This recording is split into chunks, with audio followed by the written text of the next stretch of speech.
పడిపోవడం చూసి ఆయన లాగాడు సార్. లాగితే వాడికి కూడా షాక్ కొట్టింది. అప్పుడు ఆడు ఆడడం వల్ల ఇక్కడ స్టాఫ్ పైకి చాలా కలిసి భోజనం చేశారు. భోజనం చేసి కనీసం 5 కిలోమీటర్స్ వెళ్ళి ఉంటారు.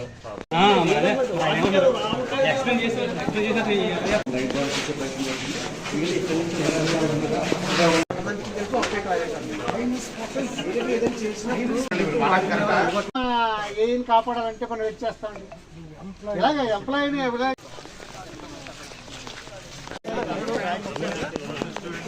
దీనివల్ల ఇంకో పాయింట్ ఉంది సార్. ఏంటంటే మనకి హాస్టల్లోని సిబ్బందులు లేని పరిస్థితి సార్. అవుట్ సోర్స్ లేరు సార్ కావచ్చు.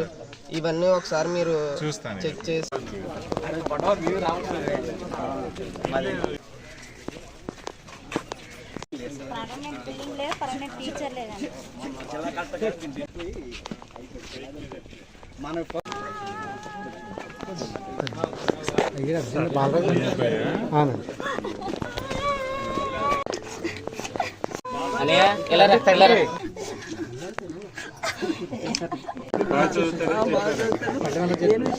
బాగుంటాడండి.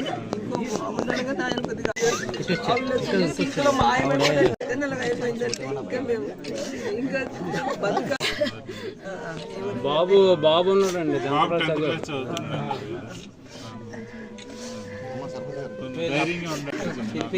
అప్పుడే ఫుడ్ అది పెట్టి తినిపించి వచ్చారు.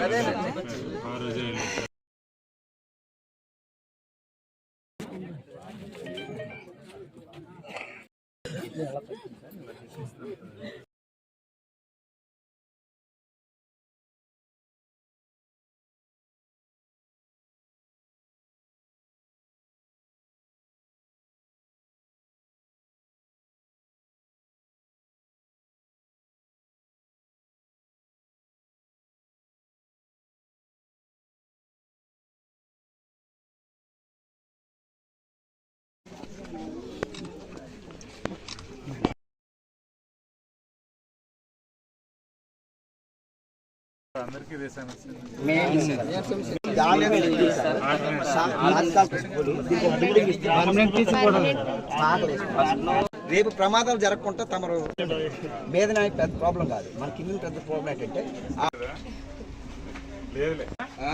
టీచర్ మంచి స్కూల్ కావాలి. ఈరోజు ఒక బాధాకరమైన సన్నివేశం సంఘటన తర్వాత అప్పటికప్పుడు తెలిసిన వెంటనే ఇక్కడ నేను ఎస్టీ కమిషన్ చైర్మన్గా రావడం జరిగింది.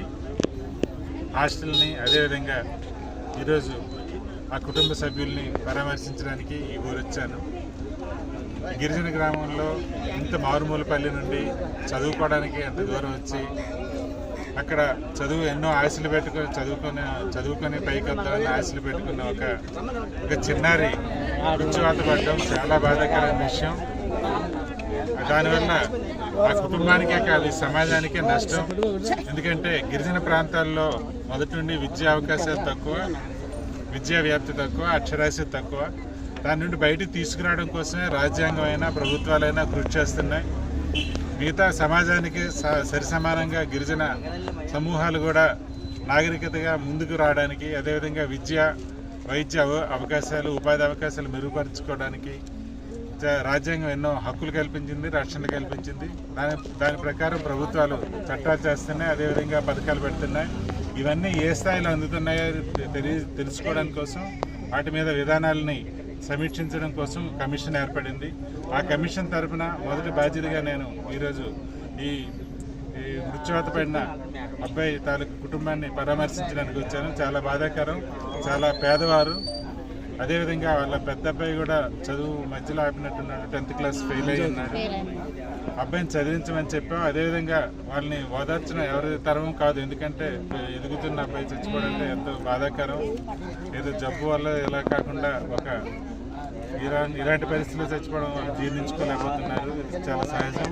మళ్ళీ మా పూర్తి స్థాయిలో ప్రభుత్వం తరఫున అన్ని రకాలు ఏ రకంగా ఎక్కువ మేలు చేయగలదో ఆ రకంగా చెయ్యాలని నా భావన. కమిషన్ దీని పట్ల పూర్తిగా వాళ్ళకి అండగా ఉంటుంది.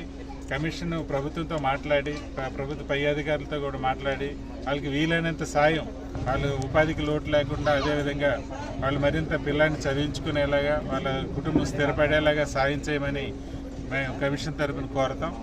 ప్రస్తుతానికి అదే చెప్పగలం. ఇప్పుడు మేము చేస్తున్నాం, మీకు పూర్తిగా అండగా ఉంటాం. మేము కమిషన్ తరఫున ప్రభుత్వం ఎంత రావాలో అంత తీసుకురావడానికి కృషి చేస్తామని చెప్తున్నాం.